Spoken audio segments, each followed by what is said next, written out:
Hello mga ka-Berks, update lang tayo ngayon dahil matagal na ako hindi nakakapag-download ng video natin.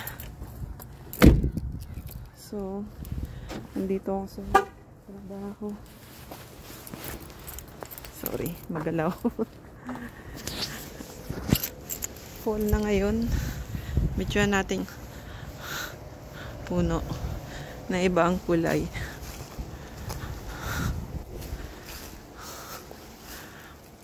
Yan. Maganda, no? Maliban sa yellow. So, kung napapansin nyo mga ka-Berks, hindi to hospital. More than a month na akong bumalik sa school. So, yung hindi nakakaalam, sa history, galing ako ng school board, nag-quit lang ako, nagpahinga para ma-enjoy yung ibang bagay sa buhay, hindi lang trabaho. So ito, bumalik ulit sa school para makapag-ipon-ipon ulit. At alam natin lahat, expensive ang retirement. Kailangan pag-ipunan. May ginagawa dito eh. Ayan. So, pang isang linggo ko na dito mga ka-Berks sa school na to. Pero dahil casual ako, bumalik ako sa pagiging casual. Ang tawag nila ay supply. Bumalik ako. So, pinapadala nila ako sa iba-ibang school. So, yun ang update sa buhay mga ka-Berks. So, siguro yung iba, sabi nga, yun ang buhay natin dito sa Canada. Pero, for a reason. There is a reason behind sa mga decision sa buhay. Kunin ko lang yung susi. So, ako na yung susi. Akala ko, nawala ako. Ako may mga estudyante sa nakaupo sa entrances.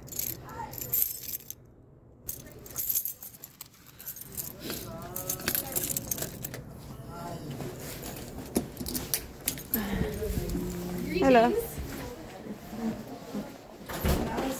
Thank you.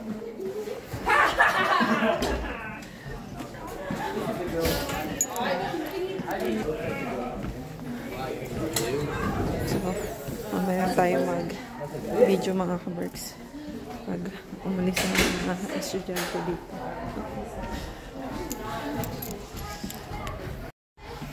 So, ito yung custodian room. Wala yung boss. Busy siya. Nakita ko sa hallway. Nagpipick up ng garbage. So, mamaya na tayo mga ka-Berks. Mamaya na ako mag-video. Yan.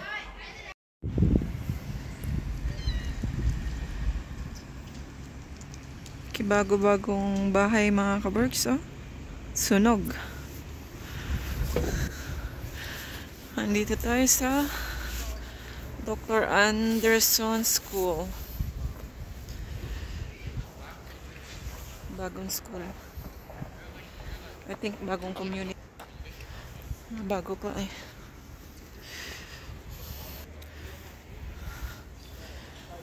So, update lang sa YouTube mga ka-Berks at mga kumusta naman kayo. Video ako maya-maya. Marami pang estudyante. Magandang eskwelahan to. Kakaiba yung style ng eskwelahan. Yung design. Hindi ko makakapasok ako. Kung bukas.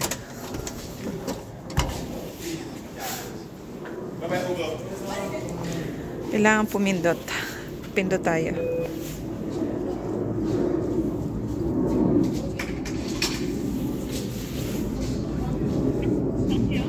Yes, supply custodian. Thank you.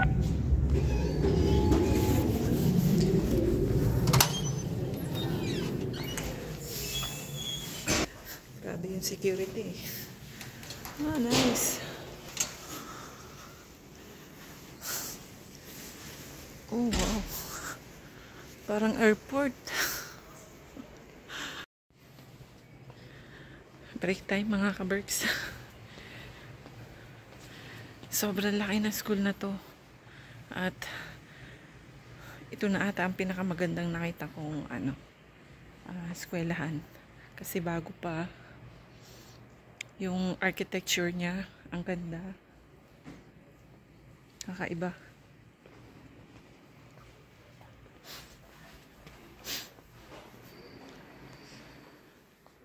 Sobra, oh.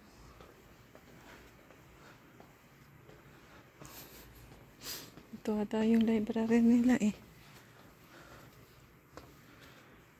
Grabe. As in, maganda talaga ang pagkakagawa.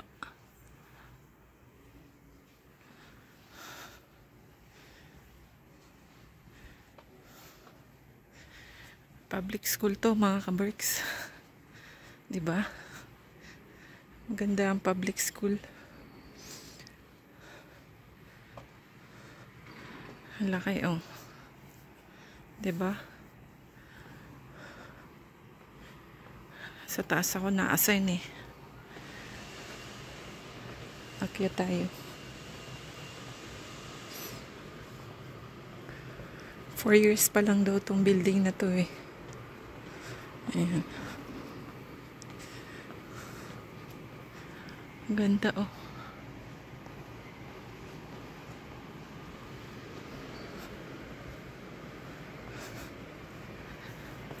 Taas tayo.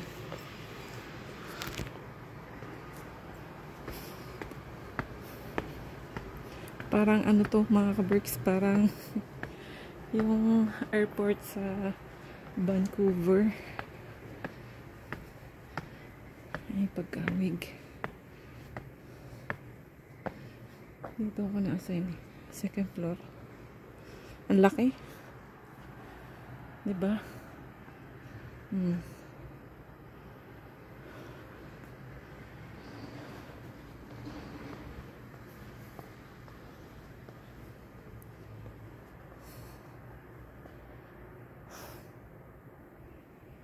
Wow, wawi. Sobra. May gym pa dun. Puntahan natin yung gym. At may kadugtong kasi ito ng recreation mga ka-Berks. Kaya maganda. Ba? Iba-iba pa pala ang kulay nito. Blue naman siya ngayon. Oh. Pink. Orange. Ayos ah. So yun yung gym mga ka-Berks. Tapos sa baba may basketball area. Ganda. Ayan.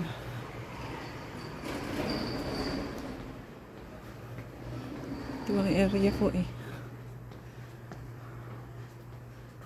Grabe.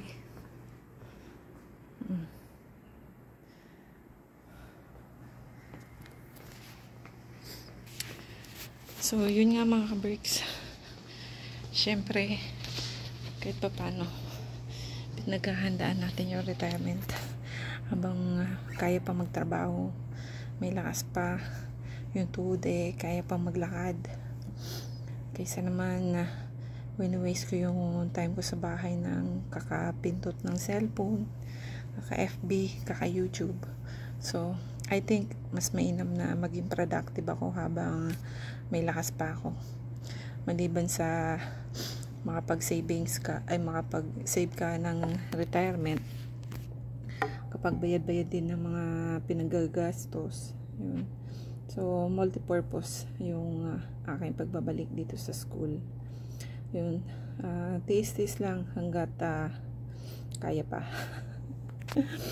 Pag napagod ulit, di magpahinga. Ganun lang naman ang buhay. pag napagod, magpahinga. So, ayun mga ka-Berks, yun ang update sa buhay, retirement. Kailangan paghandaan kasi wala naman mag-iisip sa retirement mo kundi ikaw. So, yun. Habang malakas pa, kailangan na mag-ipon-ipon. Yun. At kailangan piliin din yung pagtatrabahuhan kasi merong mga company na hindi naman nagbibigay ng benefits sa employee. So, ang government, yun, marami sila nun. Kaya magandang pumasok sa school board at saka sa Alberta Health Services ng trabaho. Kasi marami silang ino-offer na benefits sa mga empleyado nila. So, yun, mga ka-Berks. Sana na may natutunan kayo dito sa update na video ko. So, yun. Mag-save tayo habang malakas pa. Ayun. Bye-bye muna at hopefully video ulit soon. So, yun mga ka-Berks. Goodbye.